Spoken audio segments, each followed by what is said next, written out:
Hello everyone, स्वागत है आप सब लोग का पीसीएस वाई तरुण में। जैसे कि आप सभी ने थंबनेल देखा है कि हम एमपीपीएससी प्रीलिम्स की टेस्ट सीरीज स्टार्ट कर रहे हैं आज से। और आज की हमारी पहली टेस्ट सीरीज है महात्मा गांधी इंस्टीट्यूट की। हम यहाँ पर टेस्ट सीरीज लगा रहे हैं जो इंदौर में कोचिंग है उसकी टेस्ट सीरीज लगाएंगे, जो कि आपके एग्जाम के महत्वपूर्ण जो यहाँ पर क्वेश्चन है उसको देखते हुए आज हमारे जो क्वेश्चन होंगे प्राचीन भारत इतिहास से संबंधित क्वेश्चन है, बहुत ही इंपॉर्टेंट क्वेश्चन है।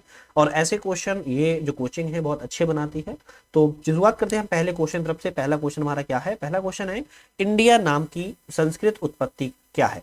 देखो, यह इंडिया नाम की जो संस्कृत उत्पत्ति है, आप बोलोगे सिंधु से हुई है। कैसे हुई है? सिंधु से हुई है। अगर हम बात करें सिंधु से कैसे निकलती है, जो सिंधु नदी के साथ साथ निचले सिंधु बैसिन है, आधुनिक सिंध और पाकिस्तान में है ना, उसका ही नाम था। और सिंधु का जो पुराना फारसी समकक्ष है वो हिंदू था। ध्यान, ये भी ध्यान रखना है आपको कि सिंधु का पुराना फारसी समकक्ष कौन होता है? हिंदू होता है।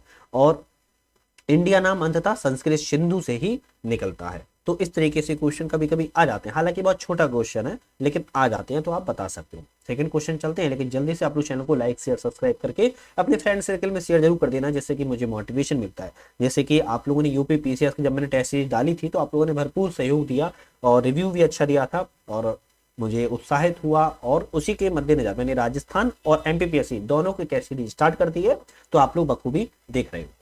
सेकेंड क्वेश्चन है हमारा, भौगोलिक अर्थ में भारतवर्ष जो शब्द है सबसे पहले किस ऐतिहासिक शिलालेख में दर्ज किया गया है? तो भौगोलिक अर्थ में अगर भारतवर्ष की बात की जाए, सबसे पहले जो शब्द का प्रयोग किया गया है और ऐसा कौन सा शिलालेख है, तो आप बोलोगे यहाँ पर राजा खारवेल का जो हाथी गुम्फा अभिलेख है ना, या शिलालेख है, वहां पर सबसे पहले भारतवर्ष का उल्लेख किया गया था।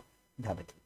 चलिए नेक्स्ट क्वेश्चन है, विष्णु पुराण में भारत को किसके बीच की भूमि के रूप में वर्णित किया गया? देखो, जो विष्णु पुराण है उसमें भी भारत का उल्लेख किया गया है, लेकिन जो बीच की भूमि है किसके रूप में वर्णित किया गया है, तो आप कहोगे दक्षिणी समुद्र और उत्तरी हिमालय पर्वत की यहाँ पर क्या किया गया है, जो भूमि है उसको वर्णित किया गया है भारत के लिए। लेकिन किस पुराण में किया गया है? ये विष्णु पुराण में किया गया है। चलिए नेक्स्ट क्वेश्चन की बात करते हैं, सामवेद एक मिनट, हाँ जी, नेक्स्ट क्वेश्चन की बात करते हैं, सामवेद संहिता का प्राथमिक उद्देश्य क्या था? तो सामवेद जो संहिता है उसका प्राथमिक उद्देश्य की बात कर रहा है भैया, क्या है? तो सामवेद संहिता का प्राथमिक उद्देश्य है संगीत स्कोर सीट के रूप में काम करना। क्या है? संगीत स्कोर सीट के रूप में काम करना उसका प्राथमिक उद्देश्य है, क्योंकि इसके छंद में शोम बलि समारोह और संबंधित प्रक्रियाओं के दौरान जो गाए जाने वाले होते हैं, इसीलिए उसको संगीत स्कोर सीट के रूप में काम करना सामवेद में प्राथमिक उद्देश्य माना गया है। अथर्ववेद से संबंधित सबसे छोटा उपनिषद है, तो अथर्ववेद से संबंधित सबसे छोटा उपनिषद कौन सा है? आप बोलोगे मांडुक्य है। कौन सा है? मांडुक्य सबसे छोटा उपनिषद है। छठवां क्वेश्चन आता है कि प्रारंभिक वैदिक काल में जो विधाता है, विधाता के नाम से जानी जाने वाली सभा का उद्देश्य क्या था? तो प्रारंभिक जो वैदिक काल था, विधाता के नाम से जाने जाने वाली जो सभा थी उसका उद्देश्य पूछ रहा है क्या था? आप कहोगे प्रशासनिक और न्यायिक कार्य करना था। क्या था? प्रशासनिक और न्यायिक करना। जो इंग्लिश में पढ़ना चाहते हैं वो इंग्लिश में भी पढ़ सकते हैं, हिंदी में वाक्य मैं लगा ही रहा हूं।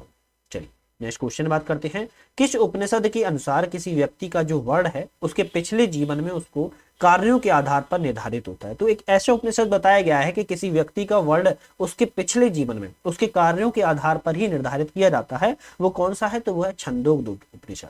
छंदोग्य उपनिषद में इस तरीके की बातें की गई है। निम्नलिखित में से कौन सा ब्राह्मण ग्रंथ ऋग्वेद से संबंधित है? तो एक ब्राह्मण ग्रंथ है, लेकिन चारों में से एक ऐसा है ब्राह्मण ग्रंथ जो ऋग्वेद से संबंधित है। कौन सा है? आप बोलोगे यहाँ पर कौन सा है? आप बोलोगे ऐत्रेय है। ध्यान रखिएगा, ऐत्रेय जो ब्राह्मण ग्रंथ है वो ऋग्वेद से संबंधित है। अगर हम बात करें शतपथ और तैतरीय की, शतपथ और तैतरीय की अगर हम बात की जाए तो किससे? यजुर्वेद से संबंधित है। और गौपद की बात करें तो यह अथर्ववेद का ब्राह्मण ग्रंथ है। तो इनको भी थोड़ा सा ध्यान रखिएगा। एक तरफ वैदिक ग्रंथ है और दूसरा उल्लेख है कि किस वैदिक ग्रंथ में कौन सा उल्लेख किया गया है। देख लेते हैं हम। तो यहाँ पर अगर बात करें ऐत्रेय में, तो ऐत्रेय में क्या किया है? ऐत्रेय में चारों वर्णों का कर्तव्य बताया गया है। अगर हम बात करें कि शतपथ ब्राह्मण में, शतपथ ब्राह्मण क्या गया बताया गया? पुनर्जन्म का सिद्धांत बताया गया है। पंचविश ब्राह्मण की बात करें तो क्या बताया गया है? वृत्तांतों का पुनः वर्ण प्रवेश बताया गया है। और गौपथ में बताया गया है कि सृष्टि ब्रह्मा गायत्री मंत्र की महिमा का उल्लेख। आपका ऑप्शन यहाँ पर बी वाला सही जाएगा। चलिए नेक्स्ट क्वेश्चन है, ऋग्वेद पाठ करने वाले पुरोहित को क्या कहलाता था?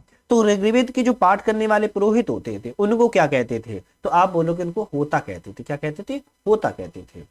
अतिथि देवो भव का जो उल्लेख है किस उपनिषद में किया गया है? तो अतिथि देवो भव क्या कह रहा है? अतिथि देवो भव का जो उल्लेख है वो आपका तैत्तिरीय उपनिषद में देखने को मिलता है। तो ये इंपॉर्टेंट है क्योंकि ऐसे क्वेश्चन बहुत पूछे जाते हैं, है ना, तो ध्यान रखिएगा।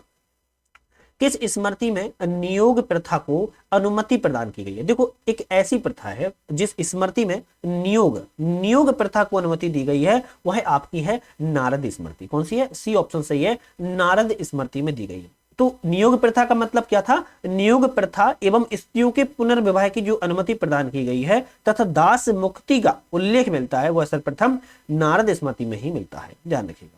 ठीक है, और ये नारद स्मृति पूछी है किस काल की है? तो यह गुप्तकालीन है, ये भी थोड़ा सा ध्यान रखिएगा, ये गुप्तकालीन है। ठीक है, चलिए। अध्यात्म ज्ञान के संबंध में यम नचिकेता का संवाद किस उपनिषद में मिलता है? यम और नचिकेता का जो आध्यात्मिक ज्ञान है या संवाद है कह सकते हो, वो किस उपनिषद में मिलता है? कठोप उपनिषद में मिलता है। कौन सी? कठोप उपनिषद में देखने को मिल जाता है। उपनिषदों की अगर हम बात करें कितनी है तो 108 उपनिषद हैं और प्रमुख तौर पर 13 उपनिषद हैं, और सबसे बड़ा उपनिषद की बात किया है तो बृहदनाथ, ये भी ध्यान रखिएगा। ठीक है, तो कठोपनिषद में यम और नचिकेता का संवाद का उल्लेख मिलता है। अन्य प्रसानम ने चौरनु, क्या है? चौरनु शब्द का क्या अर्थ है? तो अन्य प्रसानम जो है उसमें चौरनु शब्द का उल्लेख क्या है? क्या है उसमें? है बच्चे को पहली बार ठोस आहार खिलाना। ये ऑप्शन सही है इसमें, बच्चे को पहली बार ठोस आहार खिलाना। सेकंड क्वेश्चन है उपनयन संस्कार से क्या आशय है? तो उपनयन संस्कार से क्या मतलब है? ये पूछ रहा है कि औपचारिक शिक्षा की शुरुआत करना इसका अर्थ है, ध्यान रखिएगा। ठीक है, हिंदू धर्म, जैन धर्म, सिख धर्म में जो कर्म सिद्धांत है कौन सी मौलिक अवधारणा है? कह रहा है कि हिंदू धर्म, जैन धर्म और सिख धर्म में जो कर्म की सिद्धांत है उनसे जुड़े हुए मौलिक अवधारणा क्या है? आप कहोगे पुनर्जन्म संसार है। क्या है? पुनर्जन्म या संसार कर्म की मौलिक अवधारणा बताई गई है।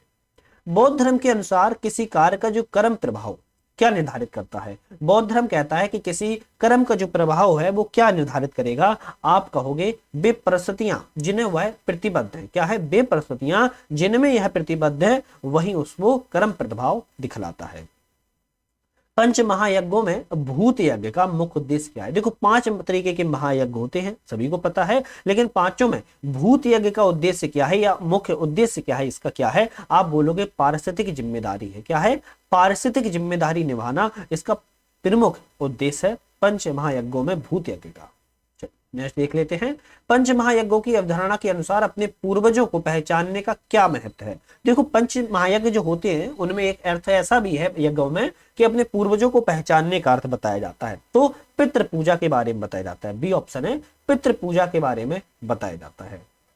नेक्स्ट क्वेश्चन देखते हैं, महायान बौद्ध धर्म में बोधिसत्व के लिए आवश्यक है। तो महायान जो धर्म है उसमें बोधिसत्व के लिए क्या आवश्यक बताया गया? दयालु मन और बोधिचित्त बताया। क्या बताया गया? दयालु मन और बोधिचित्त आवश्यक बताया गया है। तिब्बती परंपरा में 8 महान बोधिसत्वों में से कौन सा बोधिसत्व है ज्ञान का मुख्य बोधिसत्व है? तो तिब्बती परंपरा में 8 तरीके के महान बोधिसत्व बताए गए हैं, लेकिन उनमें से एक ऐसा है जो ज्ञान का मुख्य बोधिसत्व है। तो कौन सा है? आप बोलोगे मंजूश्री है। कौन सा है? मंजूश्री है, ध्यान रखिएगा। तिब्बती बौद्ध धर्म में सबसे महत्वपूर्ण महिला बोधिसत्व किसे माना जाता है? तो ये इंपॉर्टेंट है, तारा को माना जाता है। किसको? तारा को माना जाता है, ध्यान रखिएगा, सबसे प्रमुख बोधिसत्व में महिला के रूप में।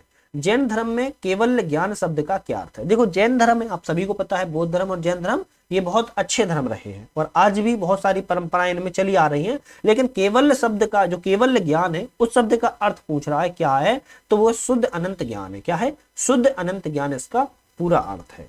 जैन धर्म के संदर्भ में अरिहंत का क्या अर्थ है? तो जैन धर्म का जो संदर्भ है उसमें अरिहंत की बात कर रहा है, उसका क्या अर्थ है? तो आप बोलोगे उसका अर्थ है विजेता व्यक्ति। अरिहंत का अर्थ क्या है? विजेता व्यक्ति उसका अर्थ है। मनुष्यों को समाज में सौहार्द पूर्वक रहने के लिए तैयार और संगठित करने का श्रेय किस तीर्थंकर को दिया जाता है? मनुष्यों को समाज में सौहार्द पूर्वक रहने के लिए तैयार और संगठित करने का जो श्रेय है वो किसे दिया जाता है? वो ऋषभनाथ को दिया जाता है, ध्यान रखिएगा। ऋषभनाथ कौन से नंबर के थे आप मुझे कमेंट करके बताओ। ये तीर्थंकर में कौन से नंबर के थे आप मुझे कमेंट करके बताइएगा। इनको ही श्रेय दिया जाता है मनुष्यों को तैयार और संगठित करने का। मिरग या फिर हिरण का प्रतीक किस तीर्थंकर से संबंधित है? देखो मिरग या हिरण का प्रतीक की बात कर रहा है, किस तीर्थंकर से है? तो शांतिनाथ तीर्थंकर से संबंधित है। ब्रह्मांडीय कृत में ऋतु की किस विशेषता का अर्थ निरंतर गति या परिवर्तन है? तो ब्रह्मांडीय जो क्रम है उसमें ऋतु की किस विशेषता का अर्थ निरंतर गति या परिवर्तन बताया गया है? उसको गति के नियमों बताया गया है। ठीक, चलिए नेक्स्ट क्वेश्चन आता है। कथन एक है कि हड़प्पा तथा मोहनजोदड़ो अब विलुप्त हो गए हैं, वे उत्खनन के दौरान प्रकट हुए थे।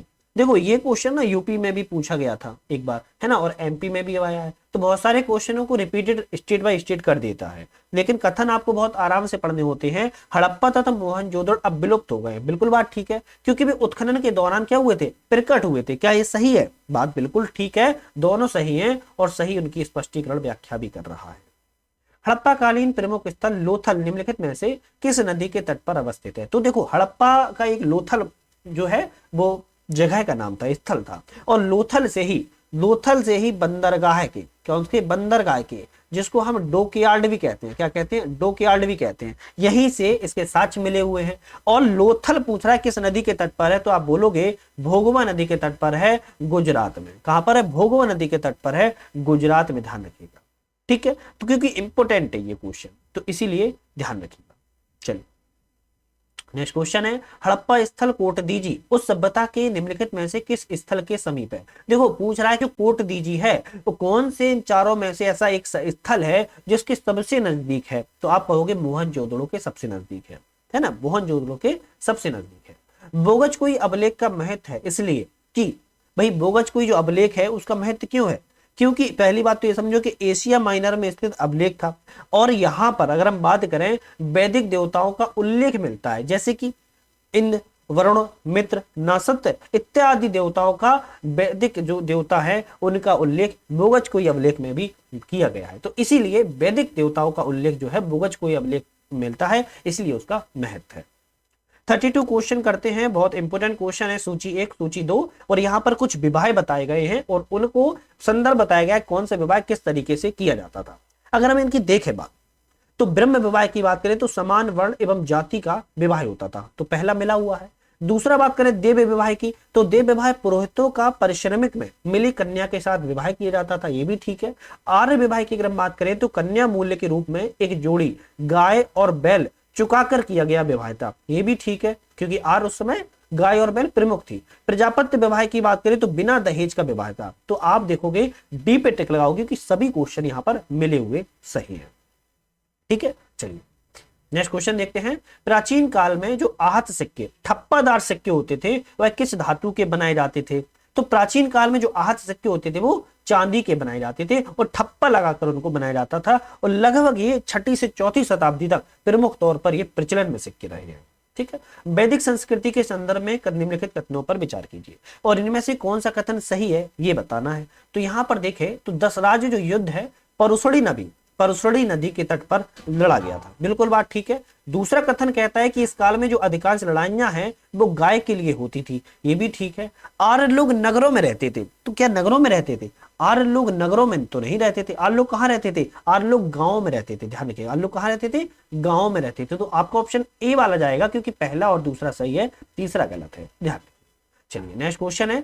प्रारंभिक वैदिक समाज के संदर्भ में विचार कीजिए और यहां पर कौन सा कथन सही है ये बताना है। ये भी देख लिया करो, यहाँ क्या पूछा है, सत्य तत्व पूछा है कि असत्य पूछा है, उससे क्या है कि पढ़ने में आसानी हो जाती है ना। तो यहाँ बात कर रहा है कि प्रारंभिक वैदिक समाज के बारे में कि इनमें से कौन सा कथन सही है। वंशानुगत व्यवसाय एक बड़ा सामाजिक परिवर्तन था जो प्रारंभिक वैदिक समाज में था, गलत है। एक व्यवस्थित जीवन शैली प्रारंभिक वैदिक समाज की मुख्य विशेषता थी। क्या व्यवस्थित समाज था? नहीं था। विवाह की प्रकृति मुख्य रूप से एक पत्नी थी, मतलब कि एक पत्नी की थी, और समाज पितृसत्तात्मक था, बिल्कुल बात ठीक है। तो केवल बी वाला आपका सही है, केवल तीसरा, क्योंकि यहाँ पर देखा जाए तो यहाँ पर पितृसत्तात्मक समाज था। प्रारंभिक जो वैदिक काल है वो पितृसत्तात्मक समाज था। नेक्स्ट क्वेश्चन है कि निम्नलिखित लक्षणों पर विचार कीजिए और लक्षणों का संबंध किससे है ये बताना। मतलब कि इन तीनों में से सभी लक्षण बात कर रहा है किस शासक से संबंध है, लक्षणों की बात कर रहा है। देख लेते हैं। उसने काशी और बज्जीगढ़ राज्य को एक लंबे संघर्ष के बाद अपने राज्य में मिला लिया था, बिल्कुल बात ठीक है। उसके मंत्री वत्सकार ने लक्ष्मियों में फूट डालकर वज्जीगढ़ राज्य पर विजय प्राप्त की थी, ये भी ठीक है। इस युद्ध में उसने रथमूसल और महाशिलांटक जैसे हथियारों का बहुत प्रयोग किया था, मतलब कि प्रयोग किया था पहली बार, ये भी ठीक है। तो ये किसके बारे में कह रहा है? ये सब बातें अजातशत्रु के बारे में कही जा रही है, ध्यान रखिएगा। अजातशत्रु एक ऐसा व्यक्ति है जिसने अपने पिता की हत्या की और खुद अपने ही पुत्र के हाथों मारा गया हत्या में ही, तब वो उसका पुत्र भी शासक राज किया था। तो ऐसा एक क्वेश्चन आता भी है, ऐसा कौन सा शासक है जो जिसने अपने पिता की हत्या की वो खुद भी मारा गया, तो वो अजातशत्रु ही है। मथुरा किस महाजनपद की राजधानी थी? देखो ये छोटा क्वेश्चन है पर इंपोर्टेंट है। मथुरा जो थी वो सूरसेन की राजधानी थी, सॉरी, है ना। मथुरा जी तो शूरसेन की राजधानी, ध्यान रखिएगा, मथुरा शूरसेन की राजधानी हुआ करती थी। चलिए नेक्स्ट क्वेश्चन लिखते हैं, कौन सी सिंधु घाटी सभ्यता की विशेषता है? देखो इनमें से चारों विशेषताएं बतानी है। सिंधु घाटी सभ्यता में कौन सी विशेषताएं थी? लिपि का ज्ञान, बिल्कुल बात ठीक है। वृषभ पवित्र और वृक्ष पूजा या पूज्य पशु की होती थी, ये भी ठीक है। नगरीय एवं व्यापार जो व्यवसाय था वो प्रधान सभ्यता थी, ये भी ठीक है। पाषाण, कांसे और लोहे का, भैया लोहे का उपकरण का प्रयोग नहीं होता था। तो केवल 1 2 3 आपके सही है, तो सी पे टिक लगाओगे, आपके 1 2 3 सही है। किस निम्नलिखित में से कौन सा सिकंदर के साथ भारत में नहीं आया था? तो बात करा कि जब सिकंदर ने भारत पर जब आक्रमण किया था तो कौन नहीं आया था? डाइमेकस नहीं आया था। निरियाकस, अनेसिकटस और अरिस्टोबुलस, ये तीनों व्यक्ति आए थे लेकिन डाइमेकस नहीं आया था। किसने मगध साम्राज्य में बज्जीगढ़ संघ को हराकर आत्मसात किया था? एक मगध साम्राज्य में एक ऐसा शासक हुआ है बज्जीगढ़ संघ जिसने हराकर आत्मसात कर लिया था। कौन सा व्यक्ति था? अजातशत्रु था, ध्यान रखिएगा। राजा नंद का उल्लेख करने वाला अभिलेखीय साक्ष्य कौन सा है? राजा नंद की बात कर रहा है कि कौन सा अभिलेख ने किया है उल्लेख, तो आप बोलोगे हाथी गुम्फा अभिलेख में नंद राजा का उल्लेख मिलता है। अष्टांगिक मार्ग की संकल्पना का अंग है। अष्टांगिक मार्ग की संकल्पना है, उसका अंग क्या है? तो आप बोलोगे धर्म चक्र सूत्र की विषय वस्तु का क्या है? धर्म चक्र परिवर्तन सूत्र के विषय वस्तु की उसमें संकल्पना का बताया गया है। कठिन तपश्चर्या के उपरांत गौतम बुद्ध को भोजन कराने वाली कन्या का नाम क्या था? देखो ऐसे क्वेश्चन एमपीपीएससी में आ सकते हैं। जब गौतम बुद्ध ने जब अपना ज्ञान प्राप्त कर लिया था तो उसके बाद एक कन्या ने उनको भोजन कराया था, वो कौन सी कन्या थी? वह थी सुजाता नामक कन्या थी। बौद्ध धर्म के हीनयान संप्रदाय के संबंध में कौन सा कथन सही है? हीनयान संप्रदाय के बारे में कह रहा है, कौन सा कथन सही है? आप बोलोगे इनमें कौन सा कथन सही है। यहाँ पे कूट दिए गए हैं, कूट के हिसाब से आपको चॉइस करना है। अगर देखा जाए देव पूजा और ईश्वर का अस्तित्व स्वीकार किया था, नहीं किया था। गुणों की स्थानांतरण का भाव था, नहीं था। अर्हत पद का प्राप्त करना इनका आदर्श था हीनयान का। केवल आपका तीसरा यहाँ पर बिल्कुल सही है। चलिए नेक्स्ट क्वेश्चन की बात करते हैं। पारंपरिक हिंदू वर्ण व्यवस्था में किन 4 वर्णों को शामिल किया जाता है? तो हिंदू वर्ण व्यवस्था में 4 वर्ण थे, किस किस को शामिल किया जाता है यहाँ पर बात कर रहा है। तो यहाँ पर देखोगे ब्राह्मण, क्षत्रिय, वैश्य और शूद्र, इन चारों ही व्यक्तियों को यहाँ पर शामिल किया जाता है। पुजारी हुआ, प्रशासक हुआ, किसान हुआ, इस तरीके से नहीं किए जाते हैं, है ना। निम्नलिखित में से कौन सी विशेषताएं बौद्ध धर्म की महायान शाखा से संबंधित है? बौद्ध धर्म की बात कर रहा है, महायान शाखा संबंधित यहाँ पर कौन कौन सी विशेषताएं हैं? आत्मा और पुनर्जन्म में विश्वास करना है, पर सेवा और परोपकार पर बल देना है, आदर्श पद के लिए अर्हत पर जो पद की प्राप्ति है वो किसमें है? हीनयान में है, महायान में नहीं है, ध्यान रखिए। तो ये ऑब्जेक्ट गलत हो जाएगा। मोक्ष के लिए बुद्ध की कृपा आवश्यक है, ये भी गलत है। तो आपका केवल 1 और 2 सही है। बौद्ध धर्म में वैशाख संबंधित है, तो बौद्ध धर्म में वैशाख किससे संबंधित है? आप कहोगे बुद्ध जयंती से संबंधित है। वैशाख जो होता है, वैशाख ऐसा भी लिख सकते हो, वैशाख ऐसे भी लिख सकते हो, है ना। जो वैशाख है वो आपकी बुद्ध जयंती से संबंधित है। बुद्ध ग्रंथ में मध्यम निकाय किस भाषा में है? तो मध्यकम जो निकाय है बात कर रहा है किस भाषा में है? आप कहोगे पाली भाषा में। बौद्ध धर्म के संदर्भ में निम्नलिखित कथनों पर विचार कीजिए, कौन सा कथन सही है बताना है। तो यहां पर देखें तो भारत में पूजित पहली मानव प्रतिमा महात्मा बुद्ध की है, बिल्कुल बात ठीक है। सबसे पहली जो मानव प्रतिमा है वो महात्मा बुद्ध की है भारत में। महात्मा बुद्ध की जो प्रतिमाएं हैं वो गांधार शैली में बनी हुई है, ये भी बात ठीक है। गया की बराबर पहाड़ियों को तराशकर बुद्ध स्फीतों का निर्माण किया, भैया ये गलत है। बिहारों का निर्माण किया गया था, है ना। तो केवल 1 और 2 आपका यहाँ पर सही जाएगा, ध्यान रखिएगा। चलिए 50वां क्वेश्चन लगाते हैं। आप लोगों ने चैनल को लाइक शेयर सब्सक्राइब कर लीजिए क्योंकि वीडियो इसी तरीके की लगातार आएंगी जब तक आपका पेपर खत्म नहीं हो जाएगा। अभी महात्मा गांधी इंस्टीट्यूट की लगा रहे हैं, बाकी हो सकता है दृष्टि भी जल्दी लॉन्च करने वाली है, दृष्टि आईएएस की भी टेस्ट सीरीज लगाएंगे। तो चैनल को लाइक शेयर सब्सक्राइब करके बेल आइकन जरूर प्रेस कर लीजिएगा। जैन धर्म के संदर्भ में कौन सा कथन सही है बताना है। जैन धर्म के बारे में कह रहा है कौन सा कथन सही है। इसके अनुसार संसार वास्तविक और अनिश्वर है, ये जैन धर्म ने कहा है, गलत है, ये नहीं है। यह सामाजिक समानता के सिद्धांत पर आधारित था जिसमें स्त्रियों को भी मोक्ष का अधिकारी माना गया, ये ठीक है। तो केवल आप लगाओगे सी पे टिक, क्योंकि दूसरा वाला सही है, पहला वाला आपका ऑप्शन गलत है। तो आज ही समाप्त करते हैं। 51 से हम नेक्स्ट वीडियो में मुलाकात करेंगे और 100 क्वेश्चन तक, मतलब 50 क्वेश्चन हम प्रत्येक वीडियो में लगाने की पूरी कोशिश करेंगे। उम्मीद है आपको सेशन पसंद आएगा, तो आप लोगों ने लाइक जरूर कर दिया होगा। बाकी कोई भी डाउट है, कोई क्वेश्चन है, तो आप मुझे कमेंट करके जरूर बता दीजिएगा। बाकी पीडीएफ डाउनलोड आप हमारे टेलीग्राम चैनल से कर सकते हो। टेलीग्राम चैनल की डिस्क्रिप्शन में लिंक है, और ऐप जो कि नट लर्निंग ऐप है, आप डिस्क्रिप्शन में लिंक है, ऐप डाउनलोड करके भी खुद से ऑनलाइन माध्यम से टेस्ट ही लगा सकते हो। 230 टेस्ट है, बहुत ज्यादा टेस्ट है, ध्यान रखिएगा। और एग्जाम के पॉइंट ऑफ व्यू से टेस्ट बहुत इंपॉर्टेंट रहते हैं। तो आज के लिए धन्यवाद।